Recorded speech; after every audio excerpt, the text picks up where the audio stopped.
അദ്ദേഹത്തെ കേരളത്തിനറിയാം, ജനങ്ങൾക്കറിയാം. Communist party ഒന്നും ഉയർത്തിപ്പിടിക്കുന്ന എല്ലാത്തരം മൂല്യങ്ങളുടെയും കാവൽക്കാരനായി നിലകൊണ്ട നേതാവാണ് അദ്ദേഹം. വിദ്യാർത്ഥികാലം മുതൽ കാനം രാജേന്ദ്രൻ സജീവമായി ചെങ്കൊടിയെ സ്നേഹിച്ചവരാണ്. ഈ ചെങ്കൊടി കാട്ടിയ വഴികൾ കൂടി അദ്ദേഹം സഞ്ചരിച്ചത് നന്നേ ചെറുപ്രായം മുതലായിരുന്നു. വളരെ ചെറുപ്പത്തിൽ 25 വയസ്സിൻ്റെ എളുപ്പത്തിലെത്തിയപ്പോൾ അദ്ദേഹം AIYFൻ്റെ ജനറൽ സെക്രട്ടറിയായി. പാർട്ടിയുടെ സംസ്ഥാന സെക്രട്ടേറിയറ്റിൽ കാനം രാജേന്ദ്രൻ അംഗമാകുമ്പോൾ ആ ഘടകത്തിൽ കേരളത്തിൽ കമ്മ്യൂണിസ്റ്റ് പാർട്ടി കെട്ടിപ്പടുത്ത നേതാക്കന്മാർ എല്ലാവരും തന്നെ എന്ന് പറയാം അംഗങ്ങളായിരുന്നു. സഖാവ് എമ്മനും NA ബാലറാമും PV തോമസും PR നമ്പ്യാരും ആ പരമ്പര വലുതാണ്. അവരെല്ലാം അടങ്ങുന്ന സെക്രട്ടേറിയറ്റിൽ മീശ മുളച്ചു വരുന്ന ഒരാൾ അംഗമായി വന്നു. രാഷ്ട്രീയ കേരളം ആ നേതാവിനെ അന്നേ നോക്കി. വലിയൊരു പാഠശാല പോലെ ആ സാന്നിധ്യം സഖാവ് രാജേന്ദ്രനെ സഹായിച്ചു കാണുമെന്ന് ഊഹിക്കാൻ നമുക്ക് പറ്റും.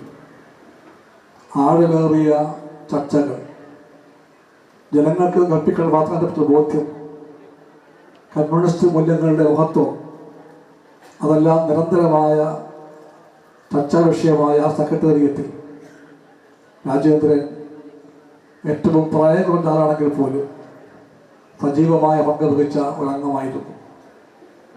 അവിടെ നിന്നാണ് കേരളത്തിൻ്റെ നേതൃമണ്ഡലത്തിൽ കാനം രാജേന്ദ്രൻ തിളങ്ങുന്ന ഒരു പേരായി മാറിയത്. അദ്ദേഹത്തിൻ്റെ എല്ലാ തരത്തിലുള്ള പ്രവർത്തനങ്ങളെ പറ്റി എണ്ണി പറയാൻ ഞാൻ പ്രശ്നിക്കുന്നില്ല. അദ്ദേഹം വാഴൂരിൻ്റെ MLA ആയിരുന്നു. ഈ ജംഗ്ഷൻ്റെ പേര് MLA പടി എന്നാണ്. നാടിൻ്റെയും നാട്ടുകാരുടെയും ഓരോ പ്രശ്നങ്ങളിലും ഇടപെട്ട MLA ആണ് സഖാവ് കാനം രാജേന്ദ്രൻ.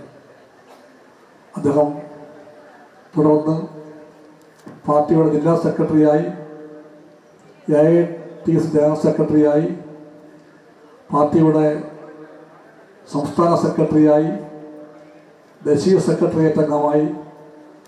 ഇതെല്ലാം നമുക്കറിയാം.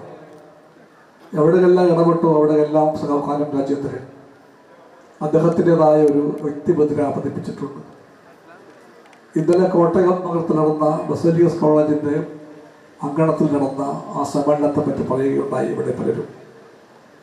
ആ സമ്മേളനം ഈ മഹത്തായ നഗരത്തിൻ്റെ, കോട്ടയം നഗരത്തിൻ്റെ ജീവിതത്തിൻ്റെ എല്ലാ തുറകളിലെയും ആളുകൾ പങ്കെടുത്ത സമ്മേളനമായിരുന്നു.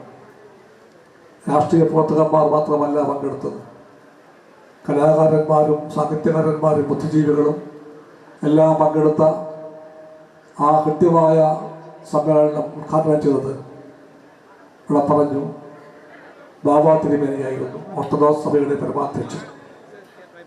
അങ്ങനെ ഒരു അനുസ്മരണ യോഗത്തിൽ പങ്കെടുത്തവർക്ക് എല്ലാവർക്കും രാജേന്ദ്രനെ പറ്റി പറയുവാൻ വ്യത്യസ്തങ്ങളായ ഒരുപാട് ഓർമ്മകളുണ്ടായിരുന്നു. ആ ഓർമ്മകളെല്ലാം മുൻവെച്ചുകൊണ്ട് അവരെല്ലാം ഏറ്റവും പ്രിയപ്പെട്ട ആളായി എന്നും കാണുന്ന നേതാവിനെയാണ് അഭിമാനപൂർവ്വം കമ്മ്യൂണിസ്റ്റുകാർ എന്നും നെഞ്ചോട് ചേർത്ത് പിടിക്കുന്നത്. നമ്മൾ ഇന്ന് ഊറ്റത്തോടെ പറയുന്നു, നാം പിടിക്കുന്ന കൊടി മഹാന്മാരായ നേതാക്കൾ പിടിച്ച കൊടിയാണത്. ആ കൊടി രക്തസാക്ഷികളുടെ ചോര കൊണ്ട് നിറം പിടിച്ച കൊടിയാണ്. ആ കൊടി സഖാവ് കാനം ജീവിതകാലം മുഴുവനും സ്നേഹത്തോടു കൂടി ഹൃദയത്തിൽ ചേർത്ത് വെച്ച കൊടിയാണ്. ആ കൊടിക്ക് താഴെ നാം മുന്നേറുമെന്ന് പറയുമ്പോൾ കൂടെ നാം ചേർത്ത് പറയും, രാജേന്ദ്രൻ ചൂണ്ടിക്കാണിച്ച വഴിയിലൂടെ അദ്ദേഹത്തിൻ്റെ പ്രിയപ്പെട്ട പ്രസ്ഥാനത്തിൻ്റെ എല്ലാ നന്മകളെയും മറന്നു പോകാതെ നാം ആ കൊടി ഉയർത്തിപ്പിടിക്കും. അത് പറയാൻ വേണ്ടിയാണ് നാം കൂടിയിരിക്കുന്നത്. കമ്മ്യൂണിസ്റ്റുകാർ ഒരു നേതാവിനെ ഓർക്കുന്നത് അനുഷ്ഠാനം കണക്കുകയല്ല, കേവലമായൊരു ചടങ്ങായിട്ടുമല്ല.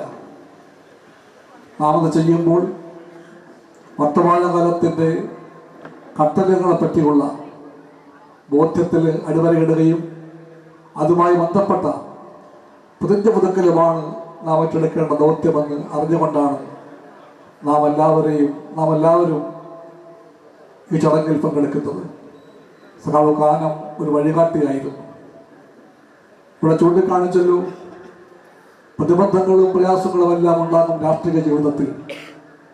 അതെല്ലാം ഉണ്ടാകുമ്പോഴും സഖാവ് കാനം അക്ഷോഭ്യനായിരുന്നു. ഒരിക്കലും കുലുങ്ങാതെ പതറാതെ അദ്ദേഹം നിന്നു, ശരിക്കു വേണ്ടിയും ന്യായത്തിന് വേണ്ടിയും. ആ പ്രവർത്തന ബന്ധാവും ആ ശൈലിയും നമ്മളെല്ലാം വീണ്ടും വീണ്ടും പുത്തൻ ജീവിതകാലത്ത് പകർത്തിയ കടത്തിലാണ് നാം സമ്മേളിക്കുന്നത്. ഇവിടെ ഇപ്പോൾ എല്ലാവർക്കും അറിയാം, ഈ പ്രിയപ്പെട്ട ഇന്ത്യയുടെ എല്ലാത്തരം ലക്ഷ്യങ്ങൾക്ക് മേലും നിലനിർത്തും വിധം വർഗീയ ഭ്രാന്തന്റെ ഫാസിസ്റ്റ് വിതാളകന്മാർ ഇന്ത്യയുടെ മേൽ പിടിമുറുക്കാൻ ശ്രമിക്കുകയാണ്. ഫാസിസ്റ്റ് ആശയങ്ങൾ അധികാരത്തിൻ്റെ എല്ലാ തലങ്ങളിലും അതിൻ്റെ ആധിപത്യം അടിച്ചേൽപ്പിക്കാൻ ശ്രമിക്കുകയാണ്. ലോകത്തെവിടെയും സാമ്രാജ്യത്വത്തിൻ്റെ കരുക്കൾ നീക്കുന്ന ശക്തികൾ ഇന്ത്യയിലേക്ക് കൂടുതലായി വന്നുകൊണ്ടിരിക്കുകയാണ്.